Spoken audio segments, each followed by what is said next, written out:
ఫకీర్ గారు, సార్ ఇప్పుడు రాగి వేశారు కదా, అవును సార్. ఇది ఏ పద్ధతిలో వేసారు, ఇంకా మీరు ఏ మోడల్ వేస్తున్నారు?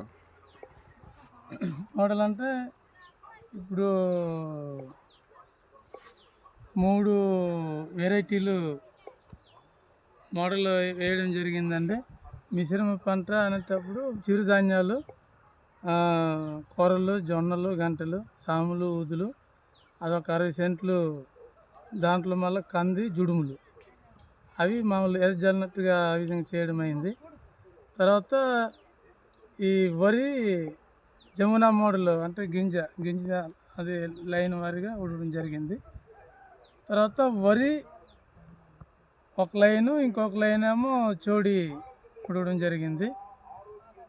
ఇంకొక మోడల్ ఏంటంటే గట్ నుంచి 5 అడుగుల వరకు రౌండు అవి వదిలేసి అందులోన లైన్గా చోడు ఉడిసేసి ఆ 5 అడుగుల రౌండ్ దాంట్లోన 3-4 రకాలు విత్తనాలు అంటే జొన్న, పెసలు, మినుములు, నువ్వులు ఇలాంటివి ఆ రౌండు అడుగు అడుగు ఆ విధంగా ఉడవడం జరిగింది. ఇప్పుడు ఈ లైన్ సోయింగ్ ఈ ఊడిపేట అంటే 5 వరుసల తర్వాత మధ్యలో గ్యాప్, ఆ గ్యాప్లోన 3 రకాలు 4 రకాలైనటువంటి విత్తనాలు ఉడవడం జరుగుతుంది. పెసలు, మినుములు, జొన్న ఆ విధంగా ఉడవడం జరుగుతుందండి.